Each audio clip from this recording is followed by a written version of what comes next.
శివమహాపురాణము రుద్ర సంహిత సృష్టిఖండములో ఈరోజు మనము విష్ణు బ్రహ్మల వివాదము మరియు శబ్ద బ్రహ్మ గురించి తెలుసుకుందాము. బ్రహ్మగారు నారదునికి చెప్పిన విషయాన్ని సూతుడు మహర్షులకిలా చెప్పసాగాడు. మునులారా, నారాయణుడు ఆ విధంగా యోగ నిద్ర పరవశుడు కాగానే శంకర సంకల్పానుసారంగా అతని నాభి నుండి అసంఖ్యాక నాళముల గలిగి అనంతకోటి విస్తీర్ణమైన ఒక మహాపద్మం ఆవిర్భవించింది. అది ప్రాకృత తత్వాలన్నింటితో కూడి మహాజ్యోతి స్వరూపంగా దివ్య ప్రకాశమానంగా ఉంది. అప్పుడు పరమేశ్వరుడు శంకరుడు తన దేహం యొక్క కుడి భాగము నుండి బ్రహ్మగారిని సృష్టించి తన మాయచే ఆ నాభి పద్మము నుండి ఆవిర్భింప చేశాడు. 4 ముఖాలతో ఎర్రని దేహముతో త్రిపుండ్రాంకిత లలాటముతో ఆవిర్భవించిన హిరణ్య గర్భుడు మాయామోహితుడై తన జన్మ కారణాన్ని తెలుసుకోలేక సంశయగ్రస్తుడై ఇలా తలపోశాడు. నేనెవరిని? ఎక్కడి నుంచి వచ్చాను? నేనెవరి కుమారుణ్ణి? నా కర్తవ్యం ఏమిటి? ఈ పద్మం ఎక్కడిది? కమలపత్రాలున్న చోట నా జన్మకారకుడుండకపోడు. ఈ విధంగా ఎంచి పితామహుడు పత్రాల మధ్య 100 సంవత్సరాలు పరిభ్రమించాడు. దాని ఆదిని తెలుసుకోలేక నాళాల మధ్య మరో 100 సంవత్సరాలు సంచరించాడు. ఇంతలో తపస్సు చెయ్యి అనే అంతర్వాణి ప్రబోధం ద్వారా తపశ్చర్యకు ఉపక్రమించాడు. ఫలితంగా యోగముద్ర నిద్రాంకితుడైన నారాయణుడు దర్శనమిచ్చాడు. నీవెవరు అని హస్తంతో తట్టి లేపిన హిరణ్య గర్భునితో ఆయనిలా అన్నాడు. వత్సా, పితామహ, నీకు స్వాగతం. మహాప్రకాశమానంగా ఉన్నావు, భయపడకు. నీ కోరికలన్నింటినీ తీరుస్తాను. సృష్టికి మొదటి వాణ్ణి నేనే. నా నాభి నుండి ఈ కమలం ఆవిర్భవించింది. ఆ కారణంగా నేను కమలనాభుణ్ణి. నువ్వు ఆ కమలం నుండి జన్మించిన కమలోద్భవుడు. పరంజ్యోతి స్వరూపమైన పరమాత్మను నేనే పరబ్రహ్మను, అచ్యుతుణ్ణి. 1000 ఏళ్ల ఈ సృష్టికర్తను నేనే. ఈ విధంగా స్వాగతం చెప్పిన నారాయణుని పలుకులకు కినిసి అహంకారంతో హిరణ్య గర్భుడు నేనే స్వయంభువను, నన్ను వేదం సనాతుడని, అజుడని, స్వరాటని, పరమేష్టి అని ఇంకా అనేక విధాలైన నామాలతో పిలుస్తుంది అంటూ వివాదానికి తలపడ్డాడు. వాగ్యుద్ధం అస్త్రయుద్ధానికి దారితీసింది. సృష్టి అల్లకల్లోలమైంది. విధిమాధవులిద్దరూ యథార్థాన్ని హితోపదేశం చేయాలనే సంకల్పంతో శంభుడు లింగరూపములో వారి మధ్య సాక్షాత్కరించాడు. మునులారా, ఆ లింగావిర్భావ గాథను మీకు గతములో వినిపించాను. శబ్దబ్రహ్మ సూతుడిలా అంటున్నాడు. మునులారా, శబ్దబ్రహ్మ ఆవిర్భవించిన తీరును చెబుతున్నాను వినండి. అలా సాక్షాత్కరించిన లింగాన్ని చూసి వరహరూపంలో విష్ణువు, హంసరూపంలో బ్రహ్మ దాని అద్యంతాలను తెలుసుకోవాలనే ఇచ్చతో బయలుదేరి విపులులై ఆ లింగాన్నే ప్రార్థించారు. శివానుగ్రహం వల్ల వారికి ఓం ఓం అనే స్పష్టమగు దీర్ఘమైన నాదం వినిపించింది. దక్షిణ భాగాన మొదటి వర్ణమైన ఆకారం, ఉత్తరాన ఉకారం, మధ్యలో మకారం, అంతలో ఓంకారం వినిపించాయి.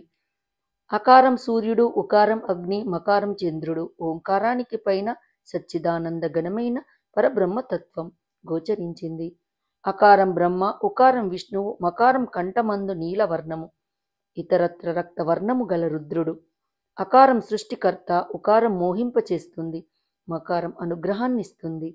మకారం బీజి అంటే బీజం కలవాడు శివుడు. అకారం బీజం బ్రహ్మ, ఉకారం యోని విష్ణువు. మహేశ్వరుని యందు బీజి, బీజము, యోని ఐక్యమవుతాయి. సృష్టి ప్రారంభములో బీజి తన ఇచ్చేచ్చే తనను తాను విభజించుకొని అకార ఉకారాలతో కలిసి సువర్ణాండంగా అయింది. దాని లక్షణం అవిదితం. ఆ దివ్యమైన అండం నీటిలో 1000 సంవత్సరాలు ఉండి ఈశ్వర సంకల్పం చేత 2 ముక్కలైంది.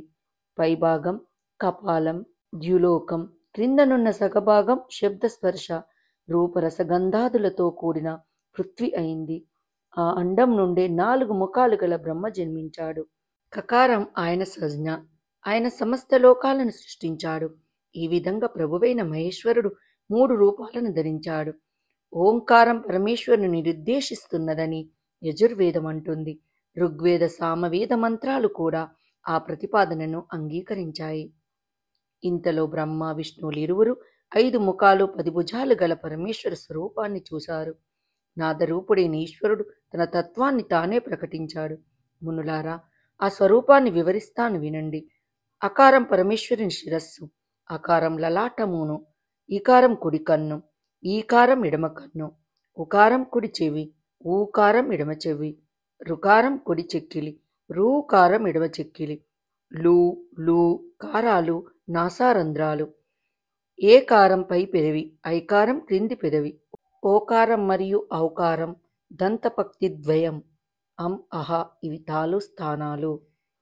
కవర్గులోని 5 అక్షరాలు 5 కుడి చేతులు, చవర్గులోని 5 అక్షరాలు 5 ఎడమ చేతులు, తవర్గులోని అక్షరాలు 10 పాదములు వ్రేళ్ళు. పకారం ఉదరం, ఫకారం కుడి పార్శ్వం, బకారం ఎడమ పార్శ్వం, భకారం స్కందం, మకారం హృదయం, యకారం మొదలు సకారం వరకు 7 అక్షరాల సప్తధాతువులు, రక్త మజ్జ మాంసాదులు మొదలగినవి. హకారం నాభి, క్షకారం ఘ్రాణేంద్రియం.